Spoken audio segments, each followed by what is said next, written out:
Hi there, today I'm going to share with you how you can build confidence in your horse by doing gymnastic jumping. So let's get started. Hi there, my name is Laura and welcome to another video. If it's your first time here, thank you so much for coming.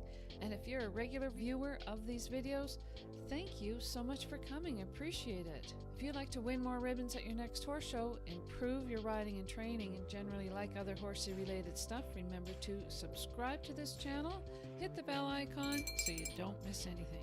Today we're going to go over how you can build confidence with your horse through gymnastic jumping.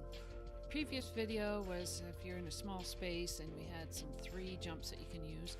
Well, these similar ideas, but we're going to talk about gymnastic jumping now. Gymnastic jumping is the systematic development of your horse with low jumps in a straight line so that the horse is developing its muscles that it needs to perform better on the flat and perform better over fences.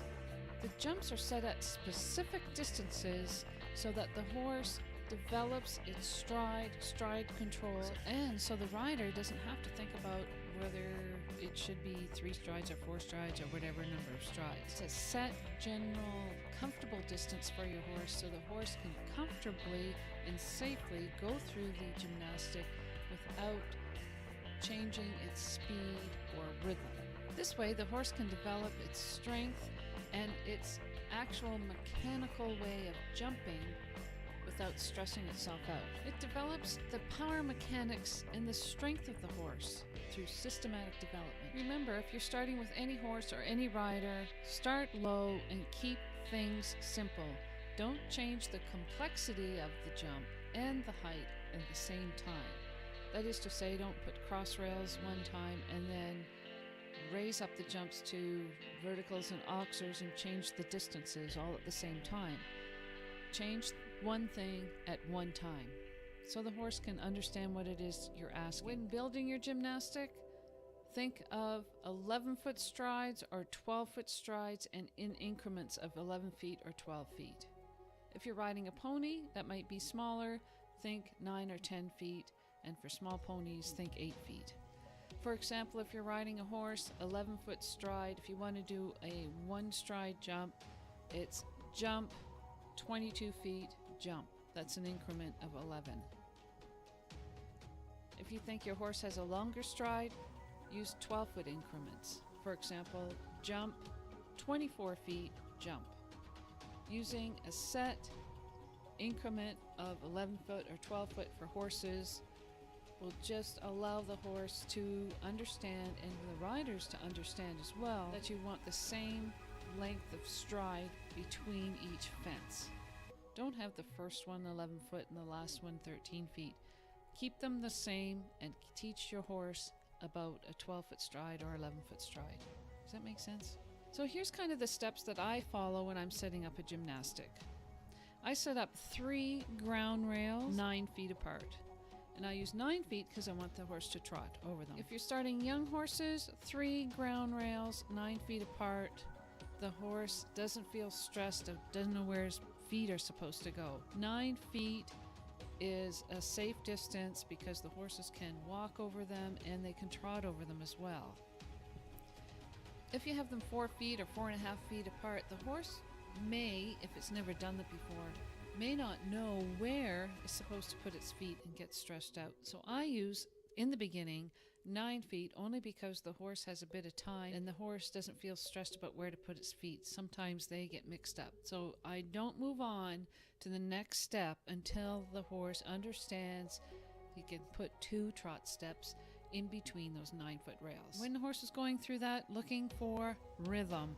Rhythm has to stay the same. Looking for straightness, looking for relaxation. If there's tension or lack of rhythm anywhere, I keep doing that exercise until the horse is soft and supple and relaxed. No sense in moving on if there's tension.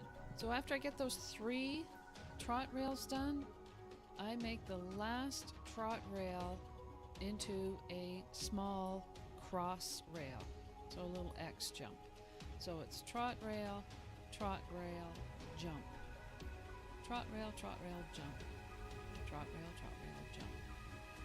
And I use 9 feet between the first trot rail, the second trot rail, and 9 feet between the last trot rail and the jump. That gives 2 trotting steps. After they get the 2 trot rails to the little cross rail, I step out a pole and put a pole 33 feet away, usually about 2 strides away, which is approximately 33 feet. So two ground rails, cross rail, then make the 3rd cross rail jump about 2 strides, about 33 feet away. Once they understand that, then and only then do I start making the jumps higher. And this may take more than 1 training session. Sometimes it may take more than 1 training session to get the horse to this point. Some horses, you have to introduce 1 pole on the ground, then introduce another pole on the ground, then introduce another pole on the ground, then introduce a jump at each separate training session, because they just need a little time to understand where their feet are. Some horses really are quite smart and understand where their feet are, and they progress quickly. Make sure your horse is comfortable and keeps a rhythm before you put the jumps up. Get the systematic training in there before you start putting the jumps up. Allow the horse some time to understand where it's putting its feet and the actual mechanics of how it's supposed to jump before you start adding the power component or the height of the jump.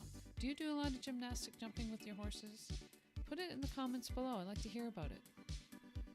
What's your favorite gymnastic jumping exercise? My name is Laura, and if you'd like to win more ribbons at your next horse show, improve your riding and training, or generally like other horsey related stuff, stay tuned. There's lots more videos here. Love to hear from you. Thanks now. Bye.